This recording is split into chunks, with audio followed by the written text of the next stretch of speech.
Good morning and welcome to our third series in our adult Bible class. We're talking about the rise and falls of Joseph. This is the third part in our series about the life of this character from the book of Genesis named Joseph. You can describe him in three different ways. If you look over the course of his whole life, you can call him a dreamer, a prisoner, and a ruler.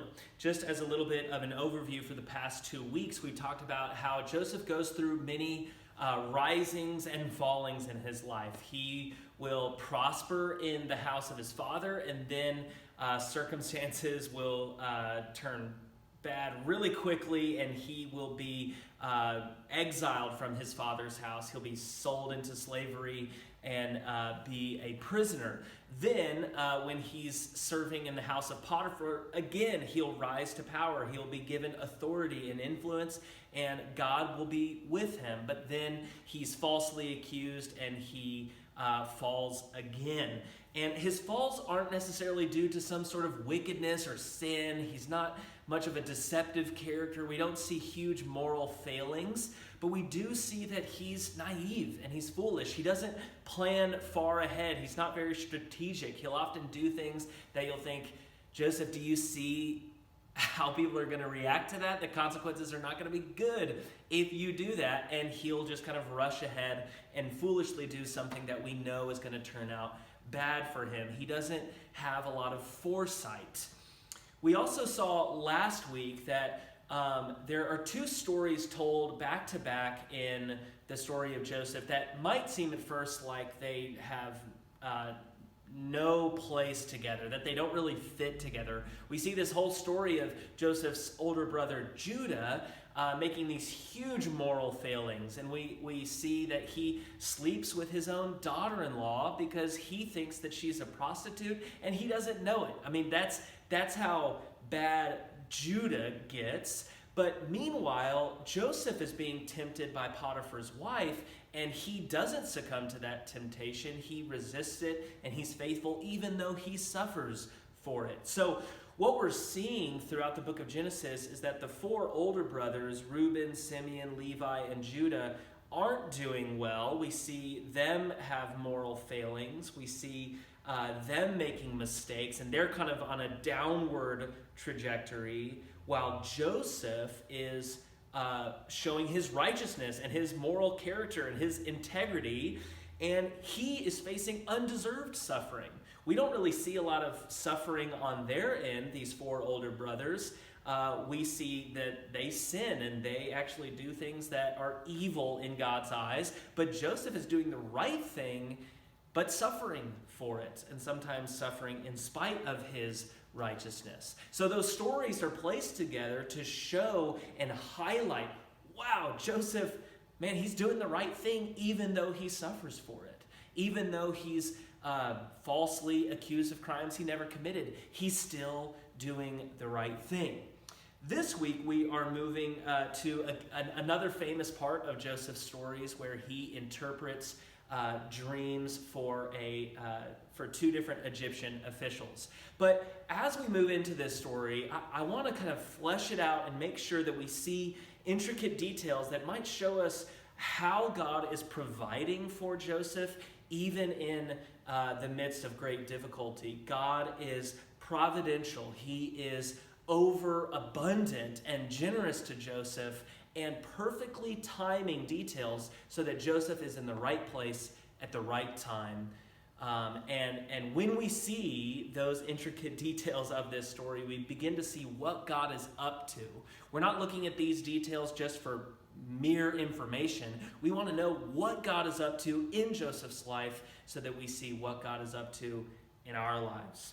So, we're going to be in Genesis chapter 40. I want to walk through this story verse by verse so we see what God is doing.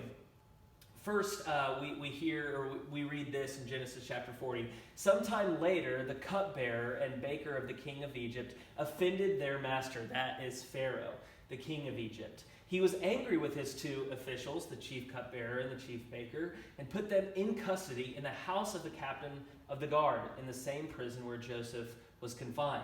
The captain of the guard assigned them to Joseph, and Joseph attended them.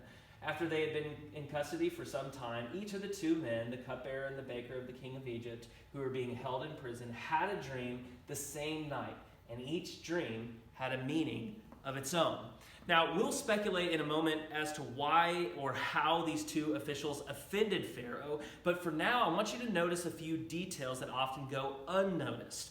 These positions of the chief baker and the chief cupbearer of the king of Egypt are not just like famous chefs. They aren't like Anthony Bourdain or Rachel Ray. They are officials that play a really important role in the economy of Egypt. The cupbearer's role is not just to know how much wine is in the king's cellar. The baker's role is more than just knowing how much bread is in the pantry.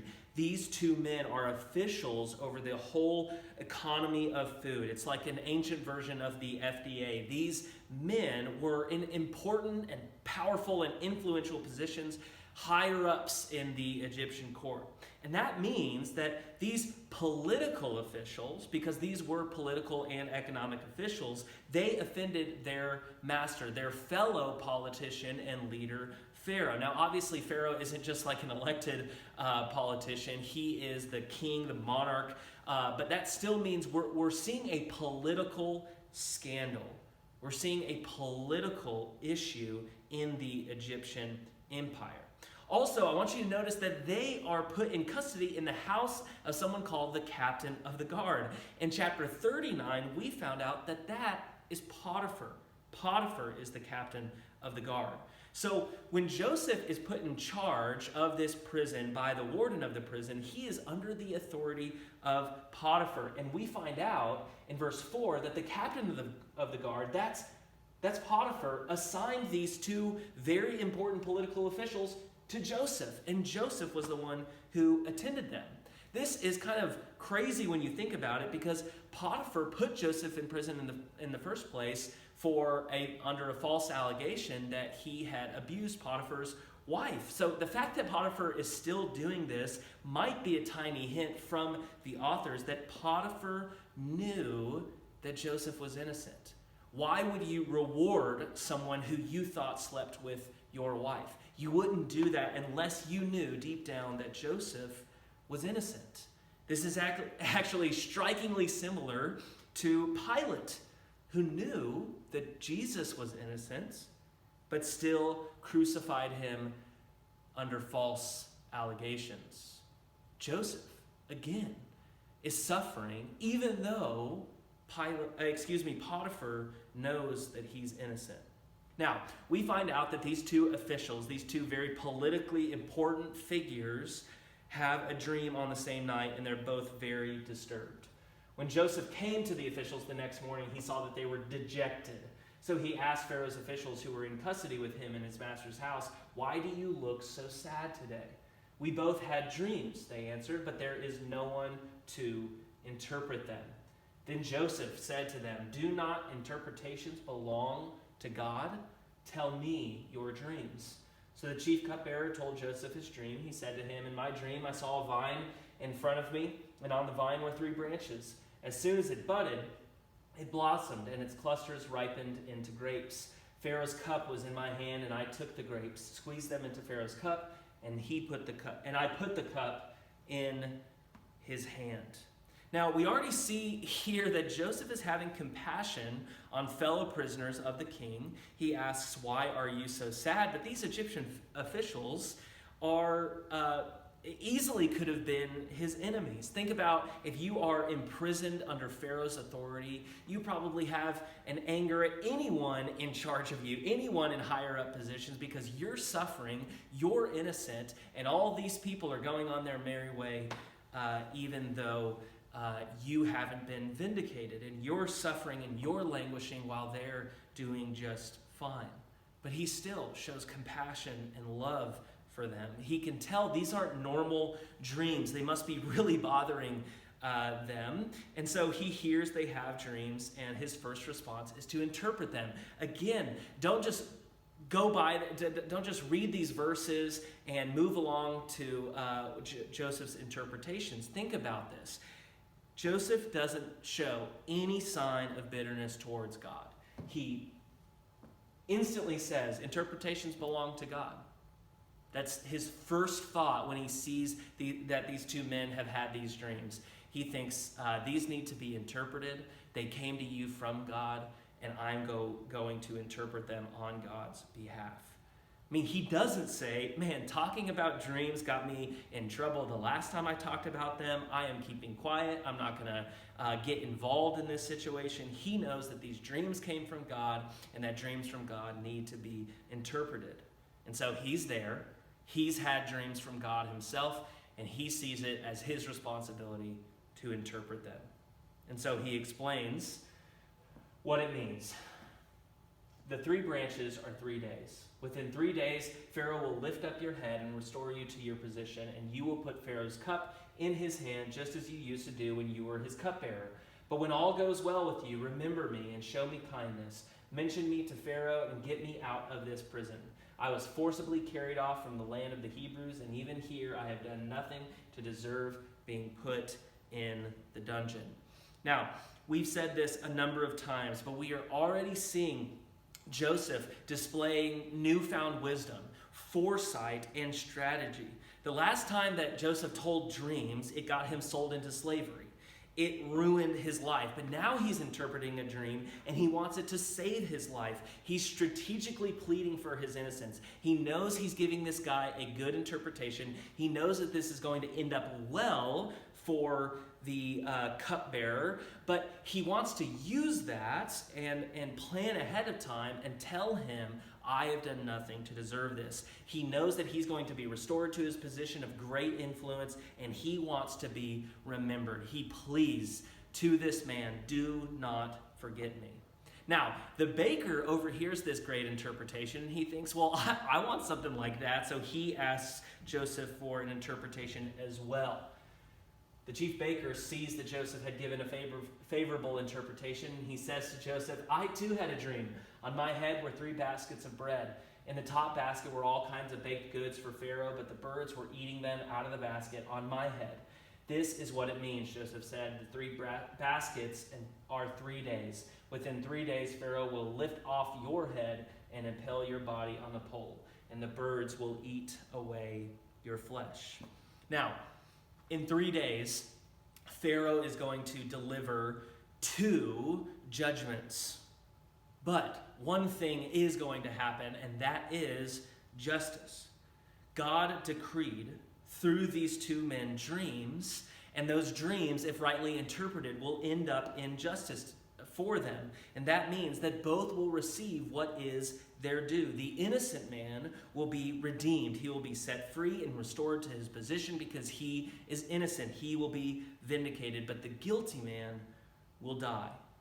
God applies one thing, and that is justice, but the justice applies in different ways to different situations. Now, I mentioned this earlier, but I want to speculate for a second. What could have led to this situation? What could these 2 men have done that would offend Pharaoh so badly?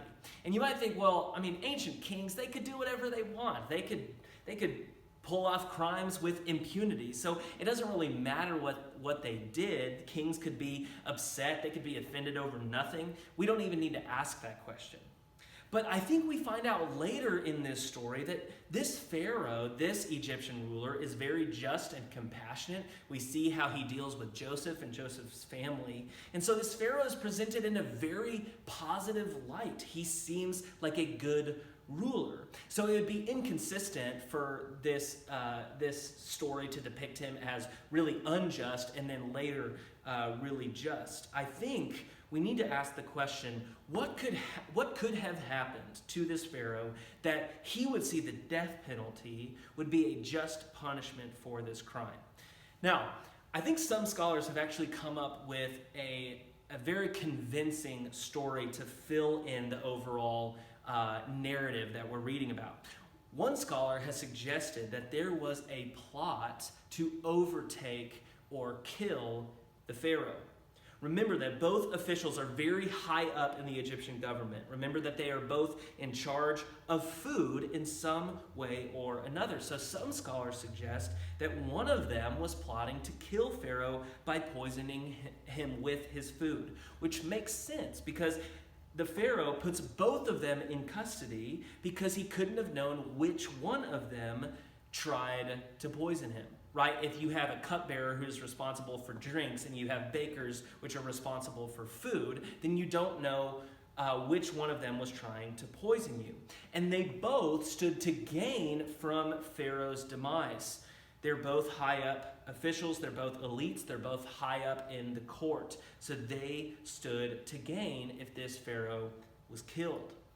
They're both put in custody while Pharaoh investigates which one of them truly committed the crime. And when he finds out, he uses his birthday as a kind of celebration. He vindicates the cupbearer, and the guilty verdict is given to the baker. Justice is done. We see on the third day was Pharaoh's birthday, and he gave a feast for all his officials. He lifted up the heads of the chief cupbearer and the chief baker in the presence of his officials. He restored the chief cupbearer to his position so that he once again put the cup in the Pharaoh's hand, but he impaled, that is, executed the chief baker, just as Joseph had said to them in his interpretation. But here's the bad ending to the story. Everything seems to be going Joseph's way.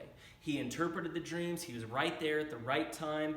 And then he gives this good news to the cupbearer. He gives the bad news to the baker. And things are all going according to the plan. Pharaoh finds out who really committed this crime. And the innocent man is vindicated. The guilty man is killed. We see justice in this situation. But then, in verse 23, the chief cupbearer did not remember Joseph. He forgot him. Joseph still faces injustice. He's forgotten. The one thing he asked for was to be remembered. He begged the cupbearer to remember him. He said, I am innocent. I should still be back home with the land of my people, the Hebrews. But in addition to that, I've done nothing wrong while in Egypt, and yet I continue to be punished. Please just remember me. But Joseph is forgotten. Now, you might think that this story shows God's lack of care for Joseph, right? Joseph does everything right in this story.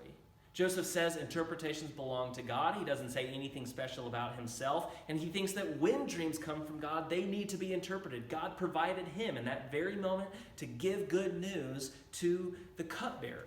If anything, shouldn't God reward him in this situation? Shouldn't he say, Joseph, you were so faithful, you will be remembered, you'll be vindicated, and you will not be forgotten and languish in prison. But God's providence is even more timely than we think. Because we know that this baker is executed because of this offense against Pharaoh. And let's say, just for the sake of the story, you don't have to agree with it, but let's say that the baker did plot to kill Pharaoh. There was some sort of attempted murder. Now that the baker is dead, there is a spot open in the high court. There is a vacancy. And if we keep reading this story, we know that a massive famine, a massive shortage of grain is going to plague Egypt. It's going to plague the surrounding nations around Egypt for years.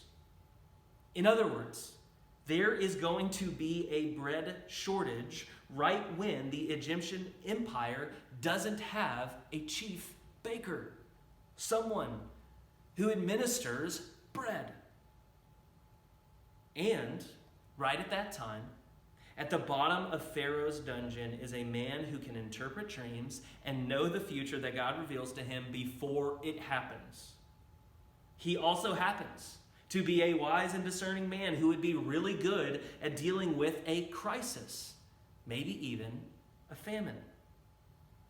Perhaps this open vacancy is not only a matter of God's justice against the baker's sin. Perhaps this vacancy in the head baker position gives Joseph the perfect opportunity to oversee this bread crisis. Wouldn't it be really good to have a guy who could know the future to be in charge of a country in the midst of a famine. The baker's death and Joseph's ascension as the right-hand man to Pharaoh is actually going to save Egypt and the surrounding nations. So we might think right now, oh my gosh, Joseph is still in prison. God didn't reward him. God didn't bring him out of his suffering. That looks like God is not showing mercy to Joseph. But here's the thing, if Joseph is patient, if he waits a little bit more time, he can be put into a greater position than he could imagine. All Joseph wants is to get out of prison, to be vindicated from these false allegations. But what God is going to give Joseph is so much greater than that. The rise of Joseph to a position of power is not just for his own sake, but for the sake of others. When he rises to that position of authority and influence, he is going to not only act on his own behalf, but also for all the Egyptians. He's going to save them from famine. And he is not able to do that outside of a position of authority. So God makes him wait a little bit more. God allows him to suffer a little bit more so that at just the right time, he could save many lives. Now, later in the history of Israel, there's this woman who is named Esther, who is chosen to be the queen of Persia. There's an evil man named Haman who plots to kill all of the Jews, and Esther's cousin Mordecai tells her that she needs to plead to the king on behalf of the Jews to save them. And he says to Esther these very famous words, "Who knows? Perhaps you have come to your royal position for such a time as this." Which means that centuries after the life of Joseph, there is a woman who becomes queen right at the time where there is a crisis for her people so that she can act on their behalf. Joseph was in exactly the same position as Esther. God does this kind of thing. Perhaps Joseph came to his royal position for such a time as this. This is what God does. God puts the right people in the right positions at the right time to save many lives, to act on behalf of people who are suffering. That's what God does. He's done it many times. We see it throughout Scripture. But here's the thing. He makes these people in positions of influence and power, he allows them to suffer. The direction of their life is not from glory and honor and power and influence to suffering. It's that through suffering, they receive glory. Through difficulty, God puts them in the right position at the right time. Through trials and temptations and incredible obstacles to their flourishing, God then, on the other side, rewards them, vindicates them, shows justice to them, puts them in the right position at the right time. And that's the trajectory of Jesus and every single follower of Jesus. We're going to go through this life and suffer dearly. We're not going to be able to even fathom how much suffering we'll go through before it happens. If we really follow Jesus and really sign up to be a disciple of his, he says that we're going to pick up our cross and follow him. What he's saying is you're going to suffer for my name. If you are faithful to me, if you do what I tell you to do, the world is not always going to respond with applause. You're not always going to be materially or physically blessed because of that. You're going to suffer for my name's sake. But on the other side of that suffering, you'll be raised from the dead. You'll be given a new body that is immortal. You'll be in God's presence forever and see him as he is. That is glorious. But it only comes on the other side of suffering. This life is short, it's difficult, it brings us challenges that we never would wish upon our worst enemies. But that's what we deal with. in this life. But in Scripture, we see this pattern over and over and over again, that through suffering, God glorifies his people on the other side of it. He doesn't give us an exemption from it. He doesn't give us an escape around it. He doesn't promise that we'll never suffer. He actually promises that we will suffer. But on the other side of suffering, there's glory. There's honor and redemption and vindication and resurrection. That's what God promises. It's only through suffering that we experience the glory of God on the other side. And that's the good news in the story of Joseph.